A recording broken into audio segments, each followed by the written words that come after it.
आत्मा से, परमात्मा के ज्ञान से शून्य होता हुआ यह जीव अपने आप से बहुत दूर चला जा रहा है। भैया आज जो भक्ति है और तत्व के प्रति थोड़ी सी रुचि है, 5-10 साल बाद इन मंदिरों में ताले डले मिलेंगे। कोई भी ऐसी भक्ति करने वाला, ऐसी आत्मा की निष्ठा के साथ, रुचि के साथ तत्व चर्चा को सुनने वाला बहुत बिरले ही रहेंगे, नहीं तो मिलेंगे भी नहीं। धन्य धन्य है हम सभी भव्य आत्माएं। सदगुरुदेव ने अनुभव से चक्कर हमारे लिए जो शुद्ध देशना दी थी, जो श्री गुरु महाराज की मुखारबिंद से निकलती थी और अंतःकरण को छूती थी, आज फिर से वही समय आया है। जैसी गुरु महाराज ने हमें जो देशना दी थी, बिल्कुल वैसी की वैसी देशना आज हमारे अंतःकरण को भी छू रही है और हमारे अंतर में भी आत्मसात, आगे बोलो भैया, आत्मसात हो रही है ना? हो रही है ना? अरे विश्वास के साथ कहो, हो रही है ना? हाँ, हम लोग बड़े ही पुण्यशाली नहीं, पुण्यशाली तो सुतदारा अरु लक्ष्मी पापी के भी हो। पुण्यशाली तो वे लोग भी मिल जाते हैं, परंतु हम धर्म के योगी हैं। धर्म का योग किसे कहते हैं? जहां अंतःकरण से निकली हुई बात अंतःकरण को छूती है। तो ये हमारे लिए एक धर्म का योग मिला है। इसमें हमको अपने भाव का अभाव करने के लिए हमारे ही अंतर में जो निज शुद्धात्मा है, उसका सत श्रद्धान विश्वास के साथ अपने ज्ञान में उसी को लेकर के और ज्ञान में निरंतर वह बढ़ते, और जिससे ये जितना भी मिथ्या मान्यताएं हैं, शरीर आदि मैं हूँ, अभी अपन देख रहे थे ना, वास्तविक स्वरूप क्या है, एक जीवन का अंतिम सत्य क्या है, संसार शरीर भोगों का स्वरूप क्या है। भजनों के माध्यम से और अभी भैया जी सिकंदर के माध्यम से भी, उदाहरण के माध्यम से भी बता रहे थे कि वास्तव में ये शरीर ही मैं हूं की मान्यता के कारण यह जीवात्मा सत्य यथार्थवाद को समझ नहीं पाता और न समझी के कारण इसके हृदय में और मान्यता में बैठ भी नहीं पाती। भैया जीवन का अंतिम सत्य एक ही है, एक दिन जाना है। जाने के पहले मैं क्या लेकर जा रहा हूँ, और जो आज तक अनादि से आज तक किया अपने स्वरूप को भूलकर क्या ऐसे ही पंचेंद्रियों के विषय भोगों में लगे हुए इस जीवन को यूं ही समाप्त करके चले जाना है क्या? इसका फल आखिर क्या होगा? यदि पंचेंद्रिय के विषयों में शरीर आदि की आसक्ति में ही ये जीवन खो दिया तो भैया ये हमारी होनहार अच्छी नहीं है। और आज तक अनादि अनंत काल से लेकर आज तक हमने जो किया है वो बिल्कुल भी अच्छा नहीं किया। उसका फल चतुर्गति रूप संसार के अनिर्वचनीय दुखों को भोगा है। एक चांस फिर से है बचे हुए जीवन में जो करने योग्य है, जो मेरा है, मेरा वास्तविक स्वरूप है, एक बार हम उसको समझ लें, जान लें और जानकर हमारे अंतर में यह मान्यता बैठ जाए कि वास्तव में मैं तीन लोक का त्रिलोकीनाथ परम तत्व परमात्मा ही हूँ। और ऐसी मान्यता हर स्थिति में, हर परिस्थिति में घर बैठे हुए, गृहस्थी के बीच रहते हुए, पुत्र परिवार दुकान आदि का कार्य करते हुए भी हम कर सकते हैं।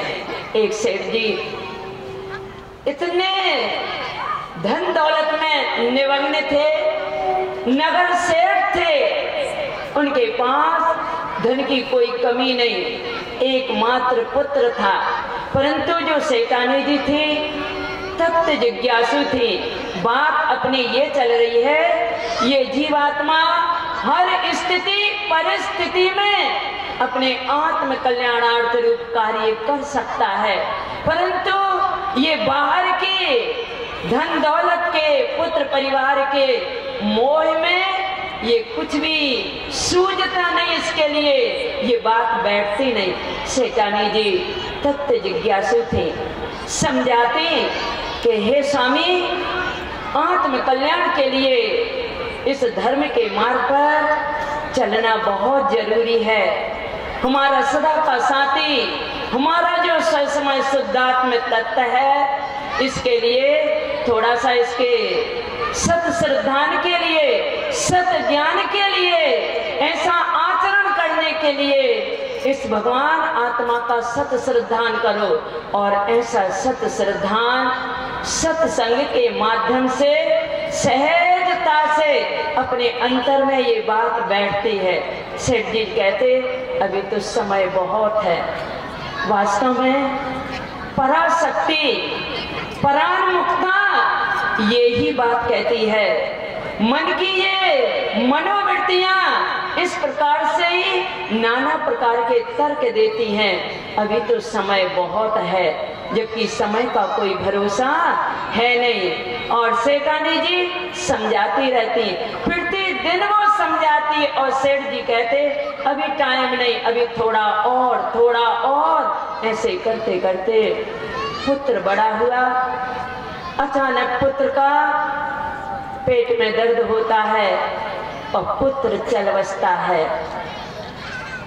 जितनी भी ये आसक्ति है, इसका फल वियोग और वियोग जन्य दुख, इसके अलावा और कुछ मिलने वाला नहीं है। अब सेठ जी देखो तो मूर्छित अवस्था में बेहोश, जिनका इकलौता पुत्र मरण को प्राप्त हो गया। सेठानी जी ने देखा पुत्र मरण को प्राप्त हो गया। वास्तव में जिंदगी का जो अंतिम, जीवन का जो अंतिम सत्य है आज सामने आया, और आज मेरी परीक्षा की घड़ी है।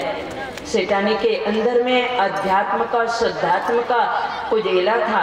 निरंतर उनके लिए आत्मा ही श्रेष्ठ और मुख्य थी। इस समय भी सेठानी जी ने विचार किया कि अहो ये जीव, ये तो 4 दिन का मेला है, 4 दिन के लिए ये सानिध्य प्राप्त हुआ है, इसमें से कौन चला जाए कौन रह जाए, परंतु मेरा सदा का साथी, मेरे अंतर में जो विराजमान भगवान आत्मा है, वह तो सदा काल एकमात्र मेरा तारणहार और मेरा अपना, मेरे तो साथ ही है।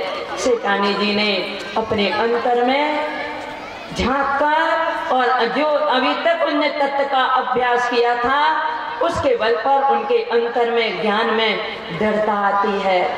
सेठ जी को समझाते हैं, परंतु इतने जल्दी जीव संबोधने पर धैर्य को प्राप्त कौन करता है? रोते हैं, चिल्लाते हैं और कहते कि हाय, जिसके लिए मैंने इतना धन कमाया वह इकलौता पुत्र छोड़कर चला गया। भैया जाना है, भरत चक्रवर्ती जैसे 6 खंड के अधिपति, उन्होंने भी कितने सतर्क सावधान थे। 60,000 वर्ष तक उन्होंने राज्य को जीतने के लिए युद्ध किया है, परंतु हमेशा उन्होंने अपनी शुद्ध आत्म तत्व को श्रेष्ठ और आगे रखा। और उन्होंने अब जब वो जीत कर आए हैं, उन्हें अपने राज्य सिंहासन जहां पर वो सोते थे, उस शयन कक्ष में घंटे बांध कर रखे थे, जिसमें से 4 बजे रात्रि को आवाज आती थी, भय वर्धते, भय वर्धते, भय वर्धते। और भरत चक्रवर्ती उठते और बैठ जाते। फिर आवाज आती, किम भय वर्धते, किम भय वर्धते, किम भय वर्धते। तब आवाज आती, मृत्यु का भय वर्धते। मृत्यु का भय प्रति समय ये अचानक कब आ जाए, ये भय बढ़ता है, भय बढ़ता है। इसलिए राजा भरत चक्रवर्ती न राज्य में, न राज्य कार्य में, किसी में भी लिप्त नहीं होते थे। उठकर अपने इतने दलदल के बीच में रहते हुए भरत चक्रवर्ती की तीनों टाइम की सामायिक होती और वे अपने